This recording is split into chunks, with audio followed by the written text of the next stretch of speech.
Marlène et Jean-Claude sommes très heureux de te présenter une émission très spéciale afin de comprendre les faits d'actualité. Merci pour ta fidélité. Merci de nous recevoir une fois de plus afin de continuer cette série basée sur le suicide. Nous avons vu précédemment le premier exemple véritable de suicide, celui de Saül. Il existe un deuxième exemple et c'est lui que nous commençons à étudier. Je t'invite une fois de plus à porter attention à la parole et tu verras que c'est toujours le même mode opératoire que l'ennemi utilise afin de détourner les gens et les inciter à se suicider. L'objectif de cette série, c'est de te préserver. L'objectif de cette série, c'est faire exactement comme Dieu fit dans le jardin d'Éden, en t'expliquant, voilà, si tu ne veux pas te suicider, la seule chose que tu dois faire, c'est avoir une relation personnelle avec l'Éternel des armées. Aujourd'hui, notre thème est le choix des 12. Nous avons une seule référence biblique. C'est Luc chapitre 6, les versets 12 à 16. Luc chapitre 6, les versets 12 à 16. Avant d'entamer cette étude, recherchons le Saint-Esprit qui seul nous conduit dans toute la vérité. Prions.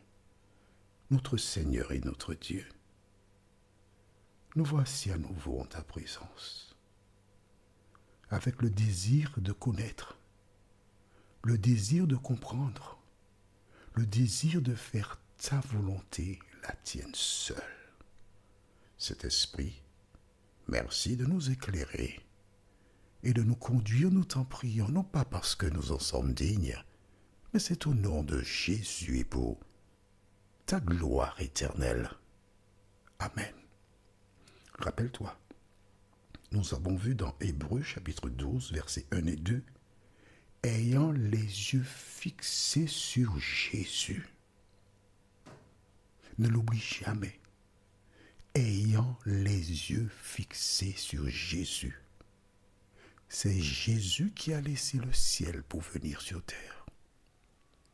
Jésus qui a donné sa vie sur la croix pour te sauver.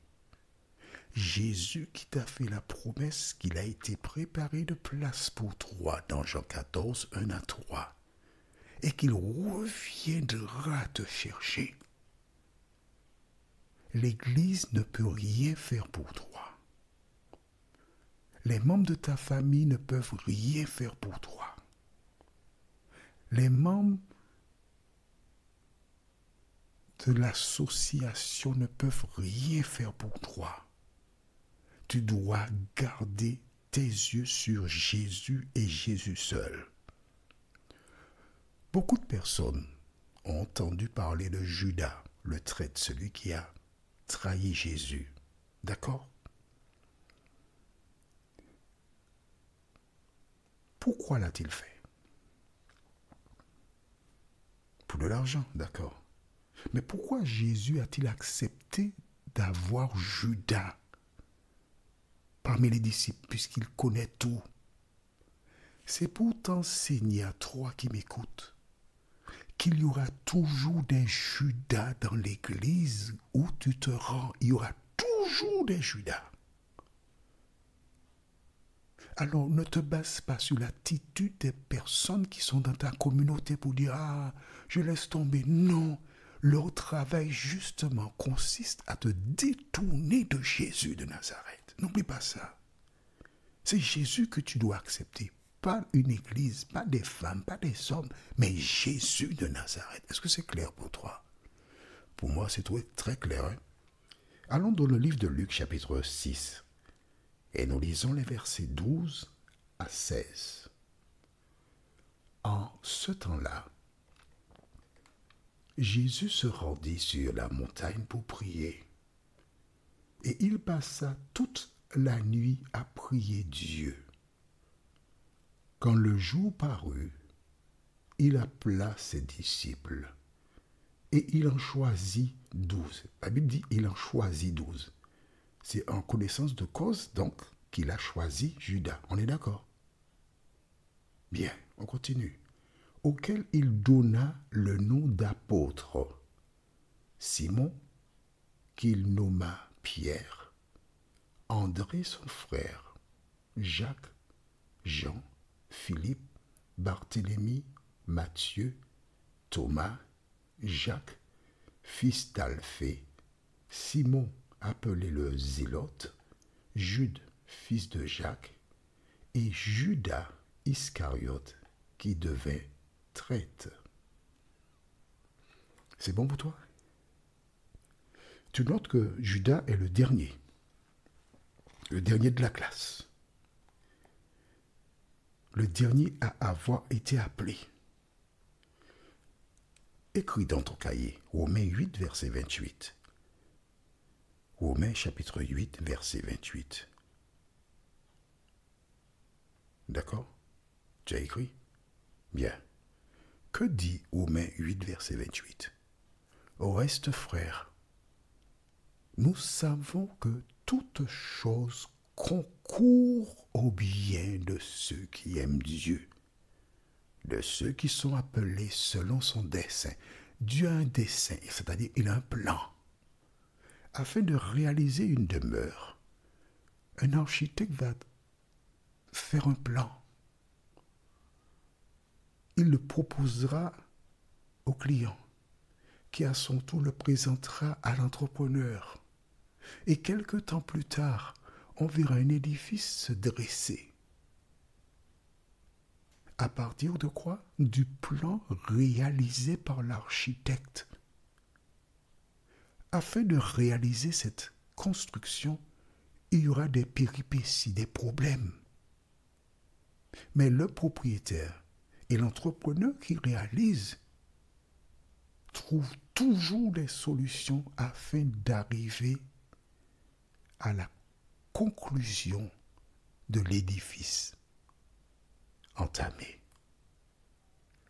Jésus, en appelant Judas, a voulu t'expliquer, toi, qu'il y aura toujours des Judas dans l'Église. Et tu vois bien qu'on te dit, celui qui le trahira. Mais Jésus a accepté que Judas soit là. À l'heure où je te parle, toi et moi, d'accord? Dans notre corps, à chacun, il y a beaucoup d'organes. Mais il y a aussi la matière fécale et l'urine. Mais si! Est-ce que la présence de la matière fécale et l'urine t'empêche de te vêtir pour sortir et être belle ou beau? Pas du tout. Ça fait partie intégrante. De la même manière que tu acceptes que tu es la matière fécale, l'urine en toi maintenant, tu dois savoir, tu dois garder à l'esprit que tu es environné de Judas. Mais quelle que soit l'attitude de ces personnes, tu dois garder tes yeux fixés que sur Jésus et Jésus seul. Le diable utilisera ces personnes dans ta communauté. Tu arrives quelque part, tu as un siège, et puis quelqu'un vient te dire, bon, c'est ma place qu'il a, donnez-moi ma place. Alors que les places sont gratuites dans des communautés. Que fais-tu? Eh bien, je laisse tout le banc pour elle, je laisse toute l'église pour elle, je m'en vais. Non, c'est un agent de Satan. Au contraire, quand quelqu'un vient te tenir ses propos, que dois-tu faire? Tu te lèves gentiment, tu l'embrasses, tu dis, écoute, justement, je me suis assis ici pour nettoyer la place pour toi. Bienvenue, que l'Éternel te bénisse. Vois-tu, tu es un enfant de Dieu. Et le diable utilise des personnes pour te déstabiliser. Tu dois te rappeler que tu es continuellement en guerre. Prions notre Seigneur et notre Dieu. Merci pour la parole. Merci parce que tu nous inculques à travers ce que nous lisons, que nous aurons toujours des Judas autour de nous. Aide-nous aider, Seigneur, à garder nos yeux sur Jésus, nous t'en prions. Merci, Saint-Esprit, de nous rappeler la parole. Au nom de Jésus et pour ta gloire éternelle. Amen. Que l'Éternel continue de te bénir et te garder. Et il me tarde de te retrouver. Nous sommes parvenus au terme de notre réflexion. Si d'aventure tu as une question, il te suffit d'envoyer un message par le biais de WhatsApp au numéro suivant, plus 596 696 88 93 93.